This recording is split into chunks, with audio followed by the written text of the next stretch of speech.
120세의 인생을 마무리하는 시점에 모세는 마지막 사역으로 이스라엘 백성들과 여호수아를 먼저 격려했습니다. 강하고 담대하라. 여호와 하나님이 함께 하실 것이고 앞서가실 것이다. 믿음은 하나님의 동행하심을 믿고 앞서지도 않고 뒤처지지도 않고 오로지 말씀 붙들고 하나님의 인도하심을 따라가는 것입니다. 환난이 와도 핍박이 와도 산을 만나도 강을 만나도 흔들림 없이 하나님을 따라가는 저와 여러분 될 수 있길 바랍니다. 내 곁에 여호와 하나님이 계시다는 것을 잊지 말아야지 되지요. 또 내 안에 임마누엘 하신 하나님께서 계시다는 사실을 늘 기억해야 그런 믿음으로 살게 되는 것입니다.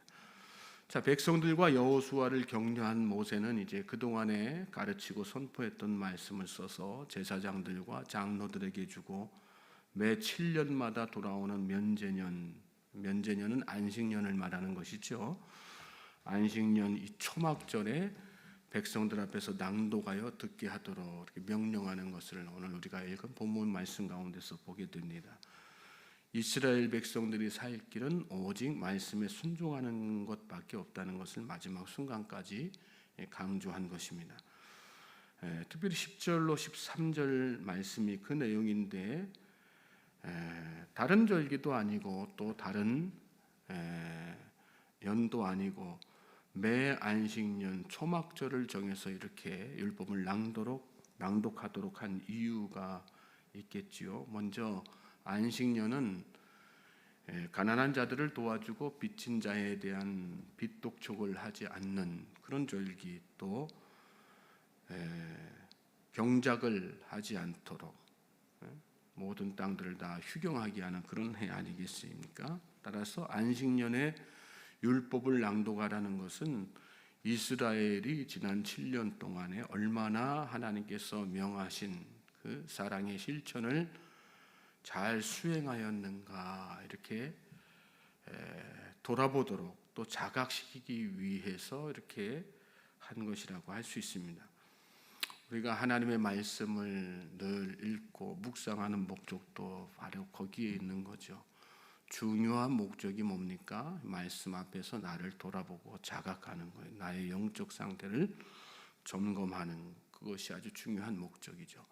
또 초막절은 이스라엘의 광야 생활을 회상하는 절기 아니겠습니까? 따라서 이 시기에 율법을 낭독하는 것은 그 험난했던 광야 생활 중에 하나님께서 그들을 어떻게 보호하시고 인도해 주셨는가, 하나님의 섭리와 은혜를 돌아보게 하는 그런 목적에서였습니다.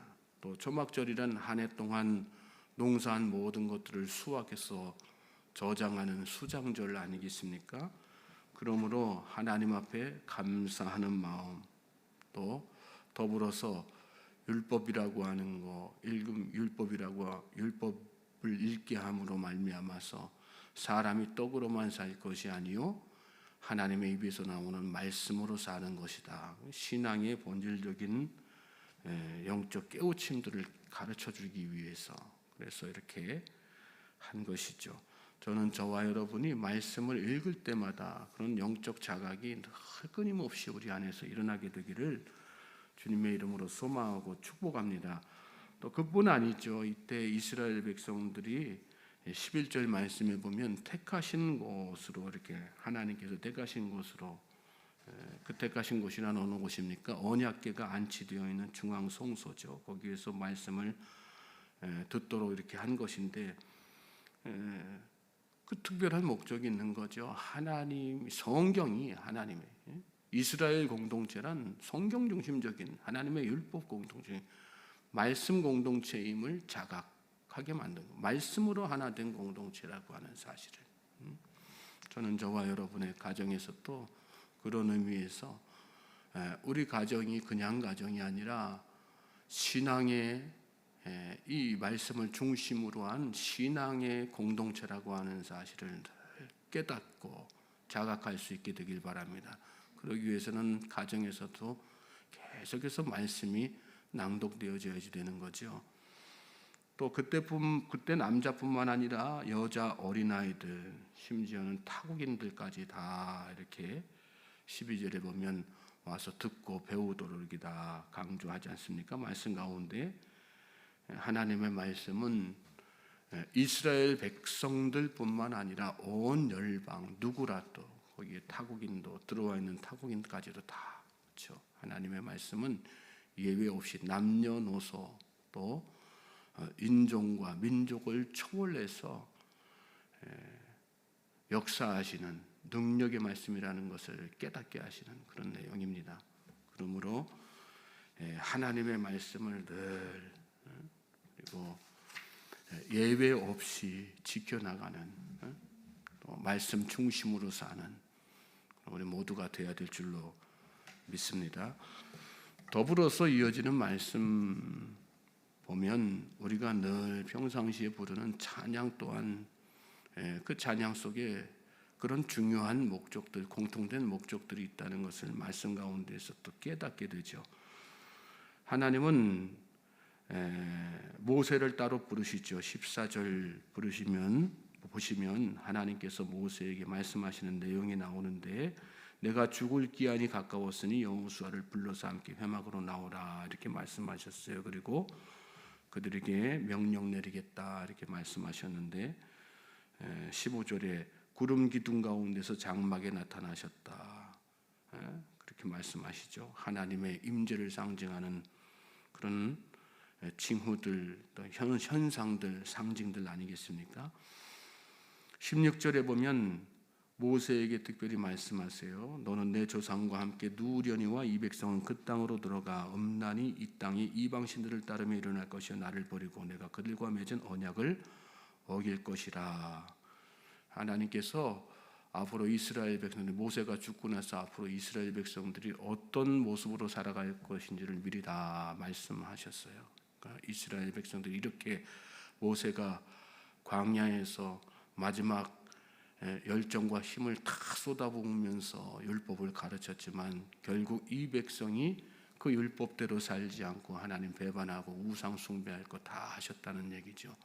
하나님은 어떤 분이세요? 우리의 속마음을 다 꿰뚫어 보시는 분이죠. 우리의 과거뿐만 아니라 미래까지도 다 내다보시는 분이시죠. 저는 저와 여러분이 그러므로 말미암아 하나님 앞에서 더욱더 겸손해질 수 있길 주님의 이름으로 소망하고 축복합니다. 신앙생활 하면 할수록 깨닫는 건 뭐예요? 우리가 하나님 앞에서 절대로 교만할 수 없는 존재라는 거 깨닫는 거죠.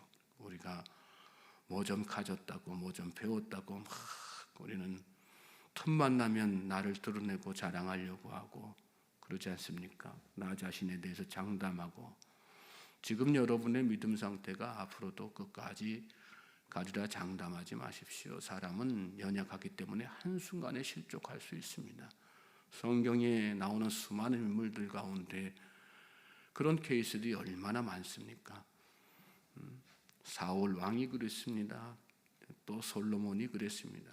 얼마나 그들이 왕이 될 때 칭송받았습니까? 얼마나 그들의 시작이 다른 사람들보다 출중했습니까? 그런데 결국은 끝까지 다 가지 못하지 않습니까? 우리도 다 마찬가지입니다. 하나님의 은혜는 무엇입니까? 그런 우리의 연약함을 아시면서도 우리를 저주하시지 않고 우리의 삶을 축복의 길로 이끄시기 위해서 여러 은혜의 방편들을 우리에게 마련해 주신다는 것입니다. 그것이 바로 그 중에 하나가 바로 찬양입니다. 하나님은 그러한 이스라엘 백성들의 미래의 모습을 내다보시고 또 모세에게 말씀하시면서 특별히 모세에게 19절 보면 이 노래를 써서 이스라엘 자손들에게 가르쳐 그들의 입으로 부르게 하여 이 노래로 나를 위하여 이스라엘 자손들에게 증거가 되게 하라. 모세가 가르쳤던 여기 말씀에 나오는 내용들을 노래로 만들어 가지고 대대손손 부르도록 이렇게 한 것입니다. 그 노래를 부름으로 말미암아 증거가 되게 하라. 무슨 증거예요? 우리가 어떤 존재인가 깨닫게 하는 존재. 하나님은 어떤 분이신가 하는 깨닫게 하는 증거. 그런 것들을 다 이렇게 계속해서 상기하도록. 하나님은 이스라엘 백성들의 배반을 다 아시고 또 패역함을 다 아시고 그들에게 그들이 그로 말미암아 앞으로 받게 될 저주의 이 고통과 아픔에 대해서도 다 환난에 대해서도 다 말씀해 주셨어요.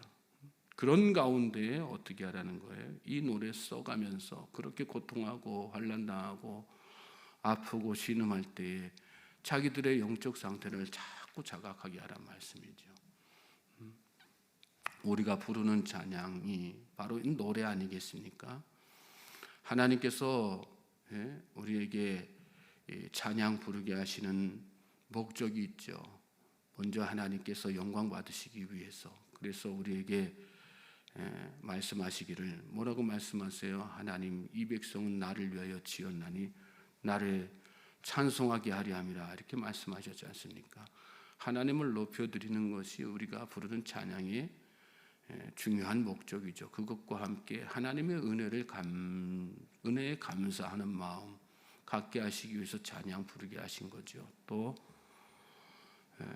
그런 어떤 과정 가운데 상한 마음 치유받는 그런 놀라운 은총을 다 경험하게 하시기 위해서, 그리고 빼놓지 말고 우리가 기억해야 될 찬양의 목적이 오늘 말씀에 비추어 왔을 때 뭐예요? 그 찬양을 부르는 가운데 나의 어떤 이 잘못된 모습들, 하나님 앞에 배역한 모습들 다 통회하고 자복하게 하기 위해서, 돌아보게 하시기 위해서, 그런 중에도 하나님께서 나에게 약속하신 소망 기억하고 하나님께서 약속하신 축복의 말씀들을, 언약의 말씀들을 기억하고 소망 가운데 살도록 하시기 위해서 그렇게 우리에게 찬양 주신 거 아니겠습니까? 저는 저와 여러분이 그러므로 말미암아 하나님의 이 놀라운 섭리와 은총을 다시 한번 깨닫고 또 감사하는 중에 날마다 하나님의 말씀을 읽고 묵상하실 수 있길 바랍니다. 그리고 우리 입술을 열어서 하나님을 늘 찬양하면서 사실 수 있길 바랍니다. 하나님께서 우리의 들려지는 말씀 가운데에서 또 우리가 부르는 그 찬양 가운데에서 우리 자신을 다 돌아보게 하실 것입니다. 그리고 잘못된 부분들을 다 고치시고 회복시키셔서 그 말씀의 힘으로, 찬양의 힘으로 하나님의 백성으로서의 올바른 자리에 다시 한번 서게 하실 것입니다. 오늘 이 하루가 저와 여러분에게 그런 복된 날 되기를 다시 한번 주님의 이름으로 소망하고 축복합니다.